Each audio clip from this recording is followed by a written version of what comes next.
ये कहानी है ढोलकपुर गांव की। ढोलकपुर गांव एक खुशहाल और समृद्ध गांव है। कृषि और पशुपालन यहाँ के लोगों की आजीविका का मुख्य स्रोत है। इसी गांव में सोहन और श्याम नाम के दो जाने माने किसान भी रहते हैं।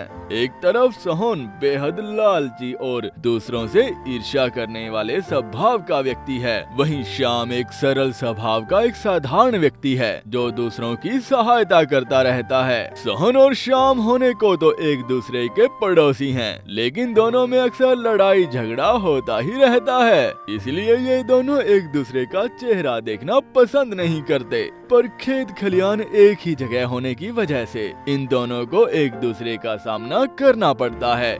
दोनों ही किसानों में हमेशा ज्यादा अनाज उगाने का कंपटीशन लगा ही रहता है। इसी वजह से ये दोनों अपने अपने खेतों में ज्यादा मेहनत करते हैं। बहुत परेशान लग रहे हो जी, क्या हुआ? सब कुछ तो जानती हो, फिर भी अनजान बनने का दिखावा काहे कर रही हो? मैं कुछ समझी नहीं जी। बीते 4 सालों से ज्यादा अनाज उगाने के कंपटीशन में हम उस श्याम से पीछे होते जा रहे हैं।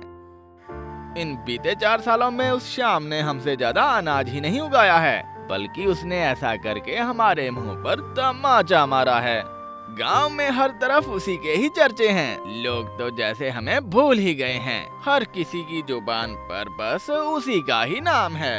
ये तो आपने सही कहा जी, चारों तरफ बस उसी का ही नाम गूंज रहा है।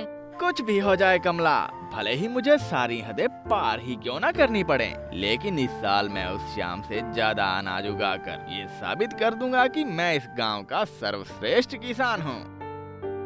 जी बिल्कुल। हर साल की तरह इस साल भी श्याम और सोहन अपने अपने खेतों में अनाज की खेती करते हैं। उसके बाद वे दोनों कड़ी मेहनत करके अनाज उगाने में कामयाब भी रहते हैं। क्या बात है राधा, तुम तो बहुत परेशान लग रही हो। तबीयत तो ठीक है ना? मैं एकदम ठीक हूँ जी। लेकिन तुम्हें देखकर तो कुछ ऐसा लग रहा है जैसे तुम मुझसे कुछ छुपा रही हो। अब आपसे क्या छुपाना, सच तो आप खूब ही जानते ही हैं। सच? कैसा सच? बीते 4 सालों से हम लगातार उस सोहन से ज्यादा अनाज उगाते आ रहे हैं।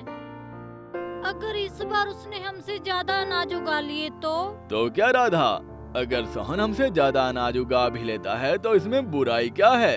इस दुनिया में हर कोई उतना ही पाता है जितना वो ईश्वर चाहता है। बात बुराई या चाहत की नहीं है, बात अच्छे बर्ताव की है। वो सोहन गांव में अक्सर लोगों से लड़ता झगड़ता रहता है, साथ ही वो एक लालची किस्म का इंसान भी है, इसलिए मुझे उसका जीतना पसंद नहीं है। जीतना या हारना हमारी मेहनत पर निर्भर करता है राधा, बाकी उस ईश्वर की मर्जी, जिसे चाहेगा उसे जिता देगा। कमला, इस बार वो श्याम हमसे ज्यादा फसल बिल्कुल भी नहीं उगा पाएगा। वो कैसे जी? क्योंकि मैं अपने साथ उस बूढ़े तांत्रिक बाबा को लेकर आया हूँ। ये बाबा अपने काले जादू से उस श्याम की फसल पर ऐसा जादू करेंगे कि उसकी सारी फसल खराब हो जाएगी। हाँ हाँ, अगर ऐसा हो जाएगा तो इस बार सबसे ज्यादा फसल हमारे ही खेतों में होगी। 1000 रुपए दे दे बच्चा, उसके बाद देख बाबा का चमत्कार।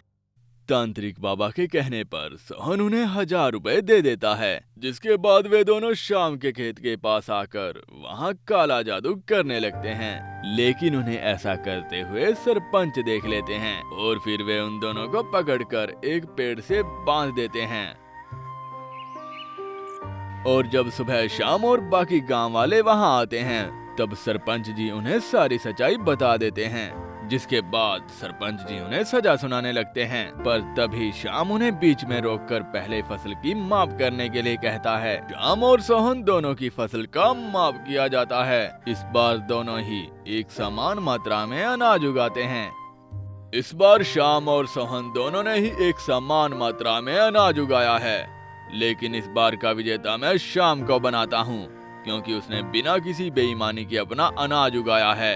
मैंने भी तो श्याम के बराबर ही अनाज उगाया है, तो आपने मुझे विजेता घोषित क्यों नहीं किया? क्योंकि तुम्हारी नीयत में खोट है। तुम लालच में आकर श्याम की फसल बर्बाद करना चाहते थे, इसलिए मैंने तुम्हें विजेता नहीं बनाया। किसी से प्रतिस्पर्धा करने में कोई बुराई नहीं है, लेकिन अपनी ही जीत के लिए दूसरे को हानि पहुंचाना पाप की श्रेणी में आता है।